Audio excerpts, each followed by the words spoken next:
Hello everybody and welcome to my channel. Today I am going to teach you how to record some heavy ass drums. It's going to be fun, we're going to have a good time, and I'm going to teach you how to make your shitty ass weak drum tracks go to punchy and just nice.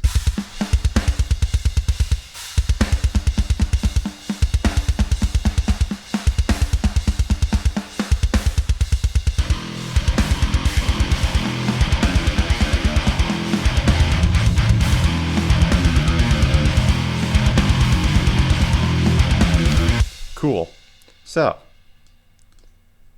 first thing I'm going to do is turn off all of these things that I did, which I will explain in just a bit. And I am going to show you from scratch what I have done. So, first off, I am using Contact 5. I am using the Getgood Drums Matt Halpern Signature Drum Pack, which sounds phenomenal. And I am using this exclusively instead of Superior Drummer now because I am so happy with how it sounds. The raw tracks by themselves just sound phenomenal, and I'll let you hear what that sounds like now.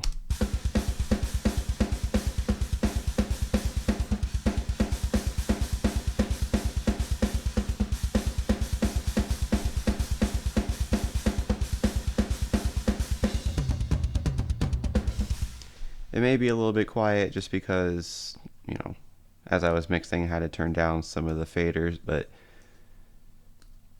overall it sounds phenomenal as it is, but it doesn't have that punch and that aggressiveness that metal drums are associated with. And so the first thing I did, and the first thing I always do because I know I'm going to do it in the end, is I take all of the drum tracks and I bust them to this kit. And I do it in all of them are in equal amounts. They're all at -6 all across the board, and I bust them to this kit. The next thing I do is I take the kick, snare, toms, and room, and I bust that to the parallel compressor here. And then I take the snare and the room and I bust it to this reverb because reverb's cool on those two. Alright, so I'm going to mute those for right now. And we will start with the kick.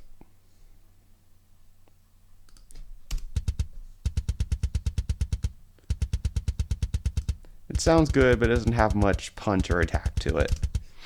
And so what I did was I went into my FabFilter Pro Q2, which I love the FabFilter Pro plugins, and for most of my mixing stuff I use them pretty exclusively, even though I have like Waves and other plugins. I really like the FabFilter stuff. And as you can see here, essentially all I did was the main part of the lower spectrum that the bass drum is, which is around the 50 to 60 hertz area, I gave that a boost with the low shelf. I then cut out this area here so that it doesn't drown out the bass drum or the bass, and the bass is still able to sit in there real nice. And then these upper fundamental frequencies, I just gave them a boost. And one thing you'll notice that I really like to do when I am mixing drums is these very wide bands. I don't like pointy, narrow, like spiking very specific frequencies because I just don't think it sounds as good. And so with all this is what that does.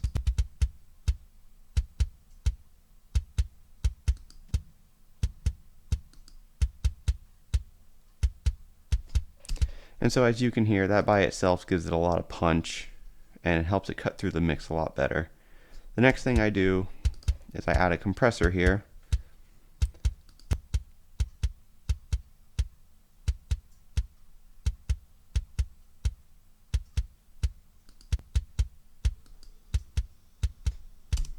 And that just helps to give it a little bit more of that punch and to just tame whatever dynamics that the kick drum does have. Next thing I like to mix is the snare. And I typically just go in order of whatever is on my mixer down here, just because I usually know what I'm going for. So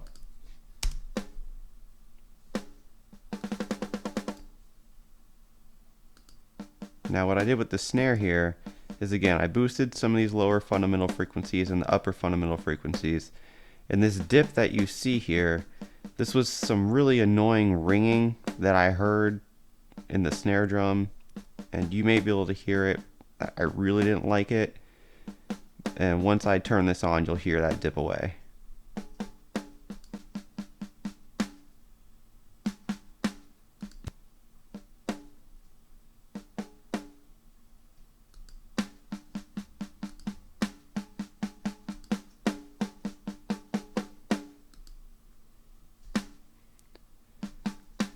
And then naturally I moved on to the compressor, which is set up very similar to the kick, just with a slightly higher ratio. I think I changed the threshold a little bit too. Add some nice crack to it and pop.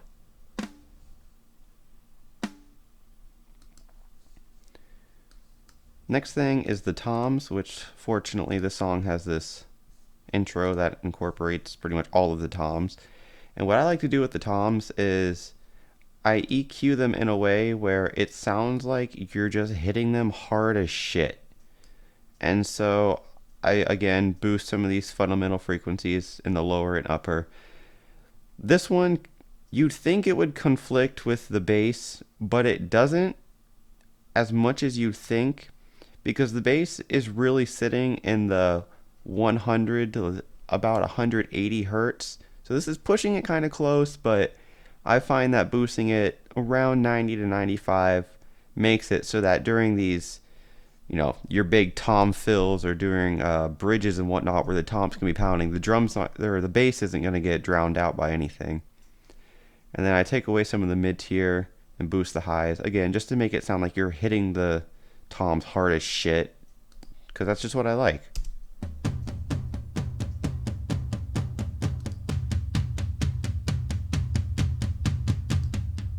And the compressor is pretty much the exact same thing as the kick. More so just to tame some of the dynamics.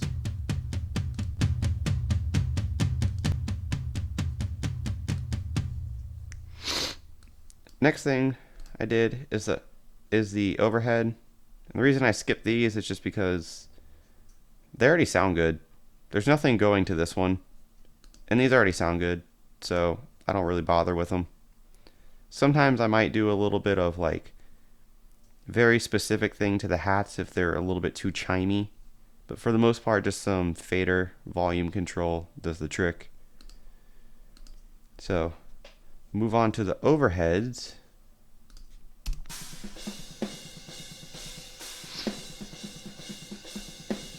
And essentially all this is I'm getting rid of this lower, the rest of the kit pretty much. The kick, the snare. The snare is going to stay in there a bit, but I find that kind of adds some nice glue to the whole thing, and I really like it. So I usually do this anywhere between 700 and 900 hertz. You don't want to do it too high because you don't want to lose some of that body that the cymbals are going to have. If I isolate this, you can hear there's really no cymbal ringing in there, so it's a pretty good spot in my opinion.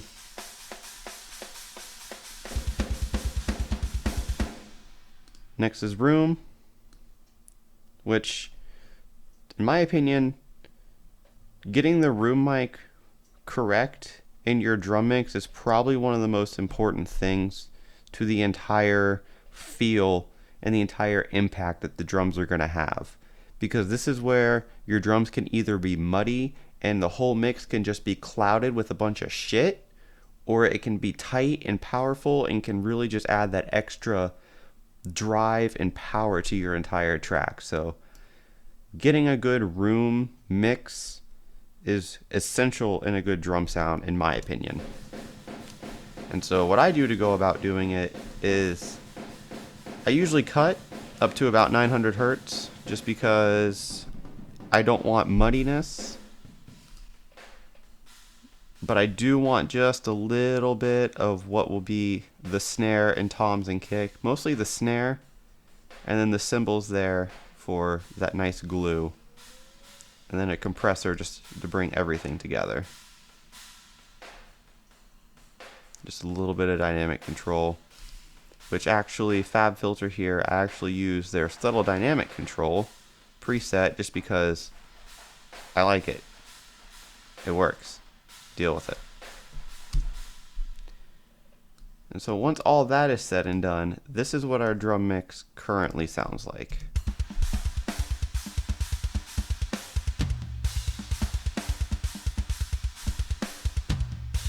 Which is pretty good. It's not too bad. But we're still lacking some punch and some power. And so the first thing I do to add that in is I go to my kit here and I turn on this wonderful, wonderful plugin by Waves. It's their API 2500 compressor, which works phenomenally. And I am going to turn on, god damn it, stop it. And I'm going to turn on that so that you guys can hear what that is doing. And again, these are all bust at -6, so they're all in equal amounts, and I will show you what this is doing.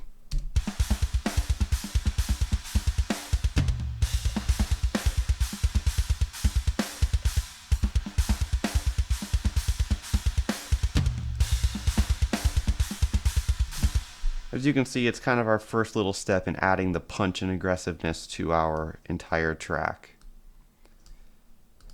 But that being said, the main part of that punch and power is going to come from our parallel compression. And so what I do is I take the kick, snare, toms, and room all in pretty various amounts, kind of ranging from like -10 to like -3, I think. I think the snare I have the highest just because snares sound, in my opinion, really good with parallel compression. And so once I turn that on,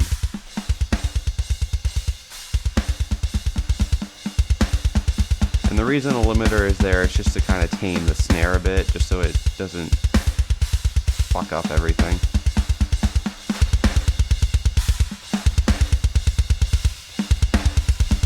And just to kind of show you guys what the parallel compressor is doing here, I'm going to just pull this fader down and bring it in slowly just so you can hear how much punch and how much just power it's adding to the entire drum mix.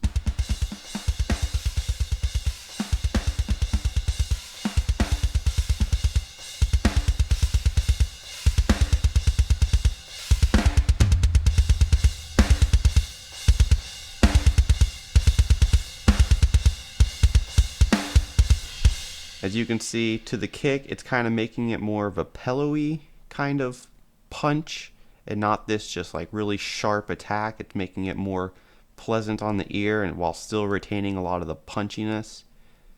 And to the snare, I love what parallel compression does to the snare. It just makes it sound like it's just getting hit fucking hard as hell.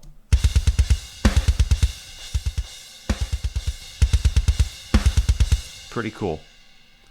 And then the last thing I do is I take the snare and the room mics and I bust them to this reverb here, which I have the Abbey Road plate reverb because I thought it sounded cool for this mix, and I will show you what that does.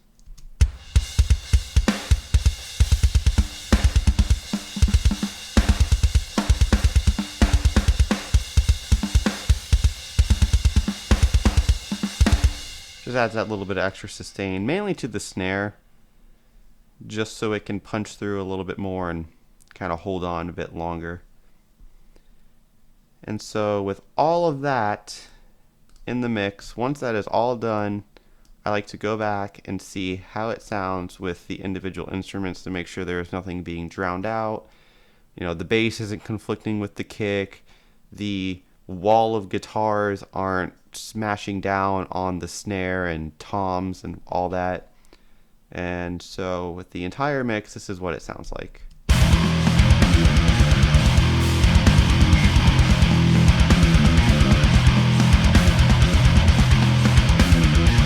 With just the bass.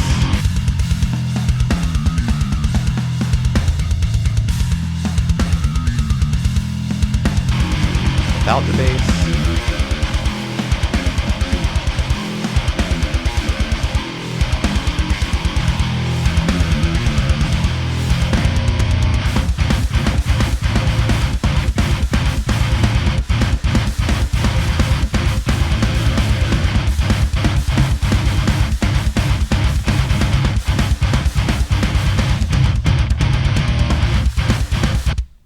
Alright, and that is how you get heavy as shit sounding drums at home.